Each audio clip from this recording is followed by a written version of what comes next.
tudo bem com vocês? Aqui é o professor Gabriel Cacau e hoje vamos falar sobre frações. Preparados? Para começar, vamos analisar a seguinte situação. 3 pizzas inteiras de mesmo tamanho foram repartidas entre as crianças de uma turma. Para isso, a turma foi dividida em 3 grupos com 4 crianças cada. Veja como cada grupo repartiu a sua pizza. Temos então na figura 3 grupos e a imagem da divisão de cada pizza correspondente a cada grupo. Vamos então responder algumas perguntas. Item A.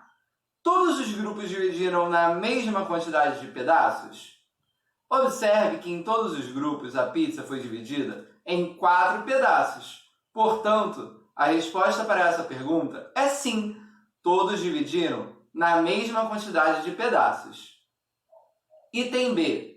Em todos os grupos, cada criança recebeu a mesma quantidade de pizza? Dessa vez não é mesmo? Veja que há grupos em que há pedaços de pizza maiores e pedaços menores. Então, não podemos afirmar que cada criança recebeu a mesma quantidade em todos os grupos. Item C. Qual grupo teve a divisão mais justa? Podemos pensar que a divisão mais justa foi do grupo que fez a divisão em pedaços iguais. Você concorda? Dessa forma, o grupo que fez a divisão mais justa foi o terceiro, pois todos os pedaços são iguais, têm o mesmo tamanho. No exemplo anterior, o terceiro grupo dividiu a pizza em pedaços iguais, ou seja, de mesmo tamanho.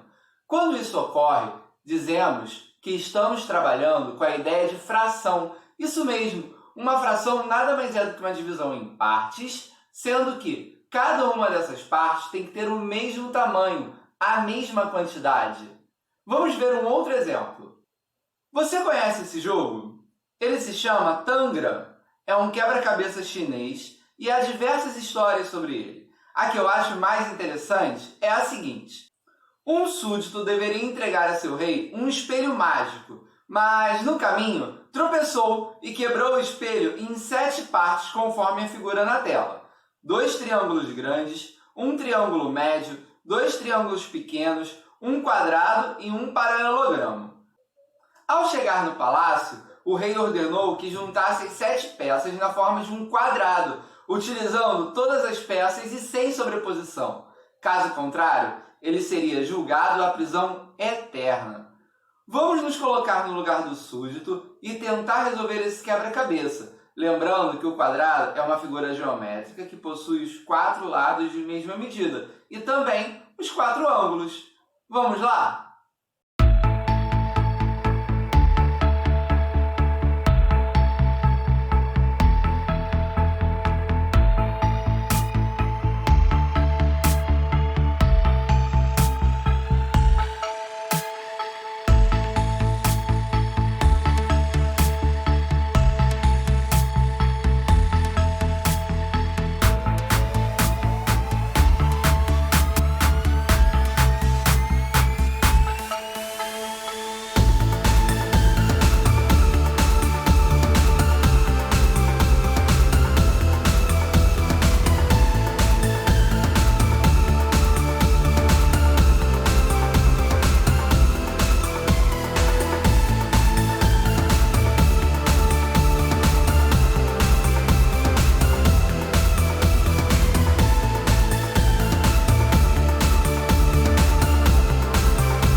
Responder algumas perguntas. Utilizando apenas o triângulo grande, quantas peças seriam necessárias para formar o quadrado? Veja que podemos dividir o quadrado em 4 triângulos grandes. Você concorda? Dessa forma, seriam necessárias 4 peças. Tudo bem até aí? Mas o que isso tem a ver com frações? Veja que as 4 peças são idênticas. Então, estamos dividindo em 4 pedaços iguais, isto é, cada triângulo grande corresponde a uma parte de um total de 4. E, se quisermos representar isso na forma numérica, escrevemos da seguinte forma: 1 em cima e 4 embaixo. com uma barra entre esses valores. E lemos como 1/4. 1, pois é a quantidade de peças que estamos selecionando. E quarto, que vem de 4, pois é a quantidade de partes de mesmo tamanho que temos na figura completa. E se utilizássemos apenas o triângulo médio? Quantas peças seriam necessárias para formar o quadrado? Agora, podemos dividir o quadrado em 8 triângulos médios, você concorda? Dessa forma, seriam necessárias 8 peças. E como será que representamos essa situação na forma de fração? Veja que as 8 peças são idênticas. Então, estamos dividindo em 8 pedaços iguais, isto é, cada triângulo médio corresponde a uma parte de um total de 8. Logo, se quisermos representar isso na forma numérica, escrevemos da seguinte forma: 1 em cima e 8 embaixo, com uma barra entre esses valores. E lemos como 1/8. 1, pois é a quantidade de peças que estamos selecionando. E oitavo, que vem de 8, pois é a quantidade de partes de mesmo tamanho que temos na figura completa. E se utilizássemos apenas o triângulo pequeno? Quantas peças seriam necessárias para formar o quadrado? Agora podemos dividir o quadrado em 16 triângulos pequenos. Você concorda? Dessa forma, seriam necessárias 16 peças. E como será que representamos essa situação na forma de fração? Veja que as 16 peças são idênticas. Logo, estamos dividindo em 16 pedaços iguais. Isto é, cada triângulo pequeno corresponde a uma parte de um total de 16. E, se quisermos representar isso na forma numérica, escrevemos como 1 na parte de cima e 16 na parte de baixo, com uma barra entre esses valores.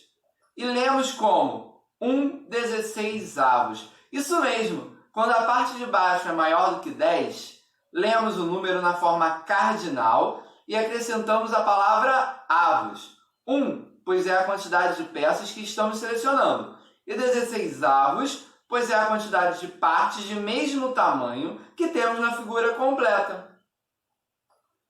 A partir disso, vamos juntos resolver o seguinte exercício. Determine a fração correspondente a cada uma das imagens na forma numérica e escrita por extenso. Na primeira, temos 3 partes pintadas de um total de 8. Logo, na forma numérica, temos o 3 em cima e o 8 embaixo, e lemos como 3/8. Na segunda, temos uma parte pintada de um total de 3. Logo, na forma numérica, temos o 1 em cima e o 3 embaixo, e lemos como 1/3. Na terceira, temos 6 partes pintadas de um total de 6. Logo, na forma numérica, temos o 6 em cima e o 6 também embaixo. Observe que o todo está pintado. Quando isso ocorre, dizemos que temos um inteiro. A partir de agora, vamos dar nomes às partes da fração e não falar partes de cima e partes de baixo. Veja a seguinte figura. Temos 2 partes pintadas de um total de 5, ou seja, temos a fração 2 em cima e 5 embaixo. O 2 chamamos de numerador, pois ele está enumerando a quantidade de partes que estamos selecionando. O 5 chamamos de denominador, pois ele está dando nome à fração. Nesse caso, temos quintos. Bem legal, não é? A partir de agora, vamos comparar duas frações. Como assim comparar? Vamos ver quem é maior e quem é menor. Qual fração é maior? 1/8 ou 1/4? Seria intuitivo da nossa parte dizer que 1/8 é maior que 1/4, pois 8 é maior que 4. Mas será que é isso mesmo? Você lembra das peças do Tangram? O triângulo grande corresponde a 1/4 do quadrado, enquanto o triângulo médio corresponde a 1/8. Veja as figuras. Observe que a peça correspondente a 1/4 é maior que a peça correspondente a 1/8, Logo, podemos dizer que 1/4 é maior que 1/8. Ou ainda, 1/8 é menor que 1/4. Até agora, estamos calculando fração a partir de uma figura, dividindo em partes menores de mesmo tamanho. Mas será que eu consigo calcular fração também a partir de uma quantidade de objetos? Sim, vamos ver como? 2/5 da quantidade de bolinhas de gude de Juca são azuis. Se Juca possui 10 bolinhas de gude, quantas são azuis? Vamos analisar a situação. É dito no enunciado que 2/5 das bolinhas de gude são azuis. Vamos prestar atenção no denominador 5. Isso mesmo, o 5 significa que temos que dividir em 5 grupos. Se temos 10 bolinhas e vamos dividir em 5 grupos, cada grupo ficará com 2 bolinhas, não é mesmo? Agora, em 2 desses grupos, teremos apenas bolinhas azuis, já que a fração é 2/5. Perceba então que ao todo temos 4 bolinhas azuis de um total de 10. Você já ouviu falar em número misto? Não? O número misto ele é um número fracionário, sendo que ele representa a quantidade de partes maior do que uma unidade, maior do que um inteiro. Calma. Vamos ver como isso acontece. Você conhece a plataforma 9/3/4? Não? Pesquisa aí na internet sobre esse assunto. 9/3/4 é um número misto. Isto é um número fracionário que é maior do que uma unidade, maior do que um inteiro. Vamos imaginar que quiséssemos 9/3/4 de uma pizza. Teríamos que ter 9 pizzas inteiras mais 3/4 de uma pizza. Ufa, bastante coisa, não é? Na aula de hoje falamos sobre o que é uma fração, como representar uma fração na forma numérica e escrita, o que é numerador e o que é denominador, como comparar duas frações de numerador unitário, como calcular uma fração de uma quantidade de objetos, o que é número misto. Bom, agora vocês estão aptos a resolver os exercícios correspondentes do seu material didático. Foi um prazer estar com vocês e até a próxima!